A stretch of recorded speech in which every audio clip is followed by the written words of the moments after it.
नमस्कार दोस्तों, मैं हूं परविंद्र सैनी। दोस्तों, आज हम बात करेंगे एक ऐसे नेता के बारे में जिसने अपना पूरा जीवन पार्टी को समर्पित कर दिया, जिन्होंने जीरो से शुरुआत की और काफी लंबा संघर्ष किया। जी हाँ, हम बात कर रहे हैं ओम प्रकाश धनखड़ की। ओम प्रकाश धनखड़ ने बीजेपी पार्टी में ज्वाइन किया। उसके बाद लगातार वो संघ से जुड़े रहे और लगातार वो पार्टी की सेवा करते रहे। लेकिन 2014 में वो मंत्री बने तो उन्होंने झज्जर के लिए काफी सारे विकास के काम करवाए। लेकिन 2019 और 2024 के चुनाव में उन्हें हार का सामना करना पड़ा। और इसी विषय पर चर्चा करने के लिए हमारे साथ राजनीतिक मामलों के जानकार वीरेंद्र राठी हमारे साथ मौजूद हैं। राठी साहब, आपका कार्यक्रम में स्वागत है। आपका बहुत बहुत धन्यवाद। सभी दर्शकों मेरी तरफ से नमस्कार। राठी साहब, 1997 में रोहतक से अलग होकर झज्जर जिला बना। झज्जर जिले को बागड़ कहा जाता था कि ये पूरा का पूरा एरिया जो है बागड़ का एरिया है। वो तकरीबन 27-28 साल से अलग बने हुए होली है। अगर हम 5 सालों को निकाल दें और तो यहाँ पर ऐसा विकास देखने को नहीं मिला कि जो जिले के अंदर 27-28 साल का होने के बाद होना चाहिए था। वजह क्या रही? तो जहाँ तक जिले की आपने बात की, वो तो चौधरी बंसीलाल जी ने इसको जिला बनाने का काम किया और सरकार टूट गई। ओम प्रकाश चौटाला जी प्रदेश के मुख्यमंत्री बन गए। आगे चल करके फिर हुड्डा साहब प्रदेश के मुख्यमंत्री बने। सन 2014 में जैसा आपने चर्चा की ओम प्रकाश धनखड़ जी की, ओम प्रकाश धनखड़ जी मेरे पुराने मित्र रहे हैं, बाल सखा रहे हैं एक तरह से। 1985 में मेरा और इनका जो है वो मिलना जुलना हुआ था। उस समय मैं एसएफआई में था, कामरेड था, और ये एबीवीपी में सक्रिय थे। एक इनके साथी होते थे महेंद्रगढ़ से महेश जोशी, और ये दोनों के दोनों एबीवीपी में लगे रहते थे। वहां से इनका राजनीतिक सफर शुरू हुआ। मेरा रास्ता अलग था, इनका रास्ता अलग था, लेकिन आगे चल करके ऐसा दौर आया, निष्क्रिय रूप से राजनीति में भारतीय जनता पार्टी में हो गए। और 1996 के अंदर चौधरी बंसीलाल की पार्टी का और भारतीय जनता पार्टी का समझौता हुआ, तो मैंने विकास पार्टी को ज्वाइन किया। मैं यूथ का जिले का रोहतक का जब तो इकट्ठा होता था, झज्जर भी महासचिव रहा, और स्टूडेंट फ्रंट का हरियाणा विकास छात्र संघ का कन्वीनर भी रहा। तो उस समय में ओम प्रकाश धनखड़ जी ने पार्टी के अंदर अपनी जगह बना ली थी। बड़े मंचों से इनका भाषण होता था, अटल जी के साथ और राष्ट्रीय स्तर के जो नेता थे उनके साथ इनका मिलना जुलना था, उठना बैठना था। और संगठन में किसान प्रकोष्ठ का इनको बड़ा पद भी मिला था। आगे चल करके पार्टी का भरोसा इन्होंने जीता, तो इनको कई प्रदेशों का प्रभारी तक नियुक्त किया गया। लेकिन 2014 के अंदर जब नरेंद्र मोदी जी के नाम पर देश के अंदर परिवर्तन की लहर चली, उस समय इन्होंने रोहतक लोकसभा सीट से पार्लियामेंट का चुनाव लड़ा।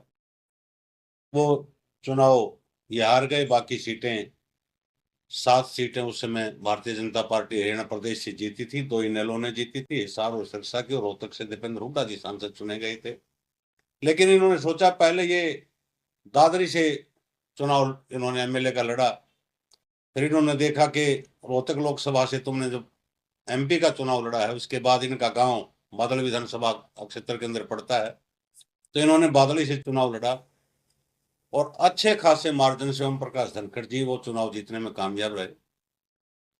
लेकिन प्रदेश के अंदर नारा था कि ओम प्रकाश धनखड़ जी का नाम पार्टी के अंदर बहुत बड़ा है, कद बहुत बड़ा है। उस कद के हिसाब से इनको मंत्री पद भी मिला और अच्छे विभाग इनको पंचायत जैसे बड़े विभाग मिले। और उस समय इन्होंने अपने क्षेत्र के अंदर और झज्जर जिले के अंदर विकास के कार्यों को बखूबी गति दी, क्योंकि झज्जर जिले की 4 विधानसभा सीटों में से 2 सीटों पर भारतीय जनता पार्टी जीत करके आई थी, एक बहादुरगढ़ से और बादली से ओम प्रकाश धनखड़ भी। जितना इन्होंने विकास का काम उस समय करवाया, चाहे वो सरपंचों के माध्यम से हुआ या ग्रांट इन्होंने जितनी बांटी, शायद बादली विधानसभा क्षेत्र के अंदर इतना पैसा किसी राज्य में लगा होगा जितना ओम प्रकाश धनखड़ जी ने विकास के कामों के ऊपर खर्च किया। लेकिन कई बातें ऐसी भी होती हैं जो जनता की समझ में देर से आती। एक बड़ा प्रोजेक्ट ये लेकर के आए थे अपने ही पास के गांव में, उस गांव के लोगों ने उसका विरोध किया कि हम ये चीज नहीं बनवाना चाहते।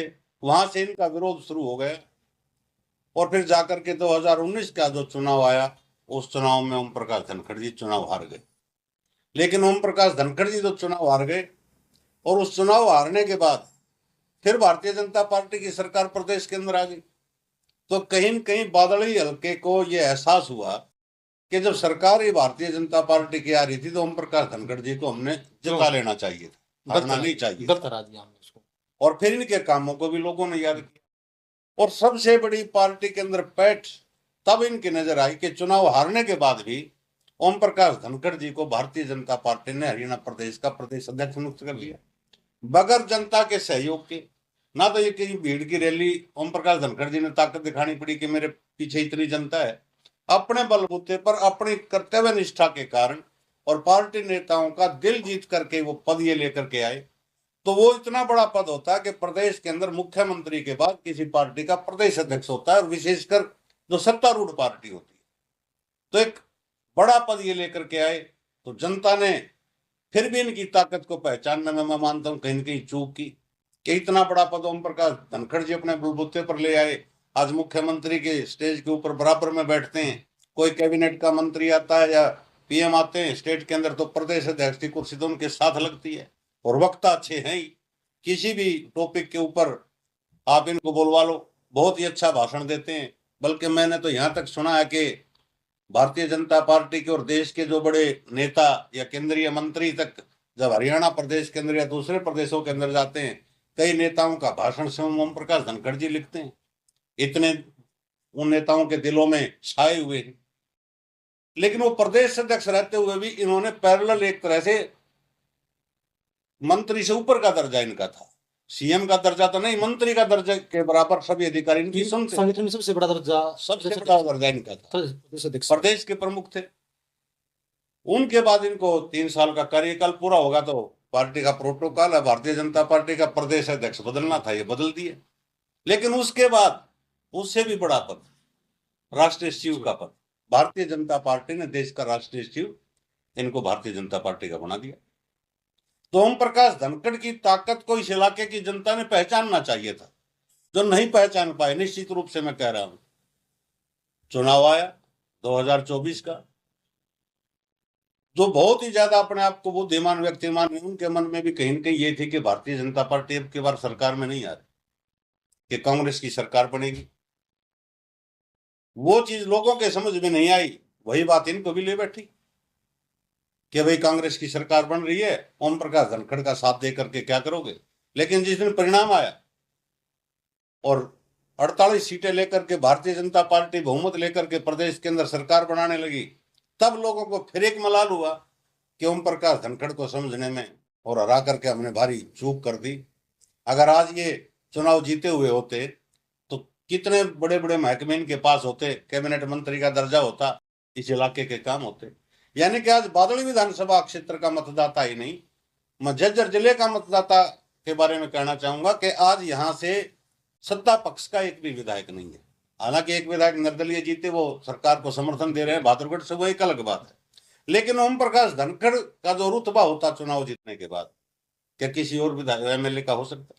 डॉक्टर साहब, जिस तरीके से अगर हम झज्जर जिले को देखते हैं तो जो चारों सीटें थी वो कहीं ना कहीं ओम प्रकाश धनखड़ की सहमति के बाद उन टिकटों का वितरण किया गया। बिल्कुल किया गया। तो लोगों को क्या वो बात तब भी समझ में नहीं आई कि जो व्यक्ति झज्जर जिले की चारों सीटों को बंटवारे में अहम रोल रखता है, जो व्यक्ति दिल्ली के सीएम को अनाउंस करता है, जो व्यक्ति अमित शाह और नरेंद्र मोदी के पास बैठता है, क्या वो व्यक्ति झज्जर जिले का भला नहीं कर सकता? क्या ये बात लोगों को समझ में नहीं आ रही?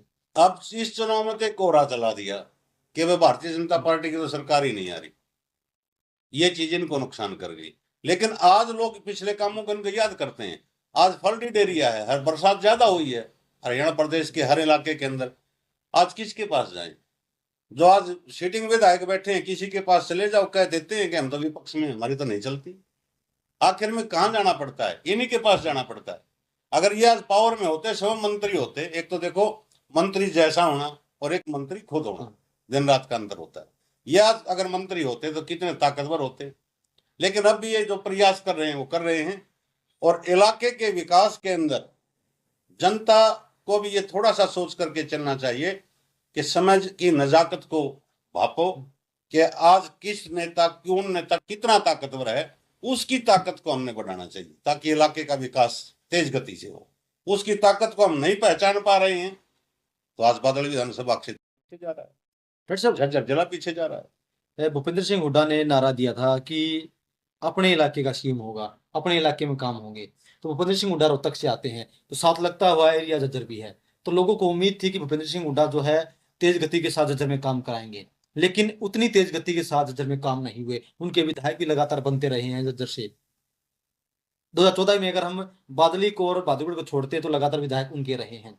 तो लोगों ने हुड्डा का कार्यकाल भी देखा कि कैसा काम किया, और एक टर्म जो है वो ओम प्रकाश धनखड़ की भी देखी, वो कहीं ना कहीं उन पर भारी पड़ती है। तो लोगों के मन में क्या वो चूक है, क्या वो मलाल है?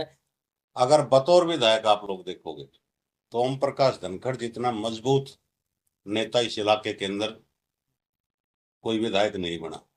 और जब पार्टी सत्ता में हो विशेष रूप से तब ये बातें काम आती हैं। जब पार्टी सत्ता में नहीं तो कितना ही मजबूत नेता हो। भूपेंद्र हुड्डा को ये इलाका नेता मानता है, आज भी माना हुआ। उनके बेटे को 5वीं बार आज वो सांसद बने हैं, 4 बार लोकसभा के, 1 बार राज्यसभा के अंदर रहे हैं।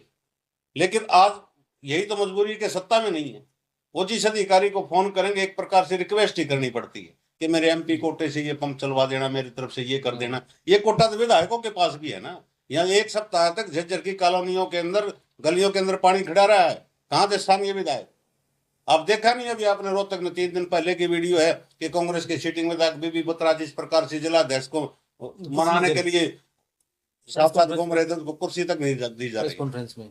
या झज्जर के जिलाध्यक्ष ही सुन लो, कितने कांग्रेसी संतुष्ट हैं उनसे। अंदर के अंदर यहाँ भी गुस्सा लोगों के अंदर है।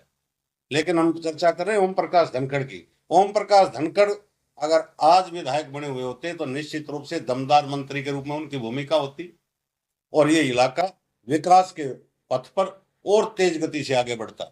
आगे दूसरी पार्टी की अगर हवा लग रही है, अपना सीएम आता दिखाई दे रहा तो इलाके के लोग चलो भाई उसको बना लो भाई, मंत्री से तो ज्यादा ही पावरफुल होता है चीफ मिनिस्टर। लेकिन वो चीज तो बनती हुई बनी नहीं बात। 2 प्लानों का नुकसान हो गया और एक बड़े नेता का एक तरह से उभरने से पहले ही उसको दबा दिया गया। ओम प्रकाश धनखड़ के बारे में निश्चित रूप से मैं ये बात मान करके चलता हूँ। बड़े अरमान लेकर के यहाँ आए थे। दूसरे स्टेटों में जाकर के पूछो कि ओम प्रकाश धनखड़ कौन है, वहां पता चलता है कि ओम प्रकाश धनखड़ की ताकत पार्टी के अंदर क्या है, संगठन के अंदर क्या है, या बड़े नेताओं की नजरों में इनकी छवि क्या है। जो आदमी 4 की 4 जिले की विधानसभा सीटों के अंदर नाम दे दिए कि इन नामों को टिकट मिलनी चाहिए, पार्टी उन्हीं को टिकट देती है, तो बड़े मान सम्मान की बात है।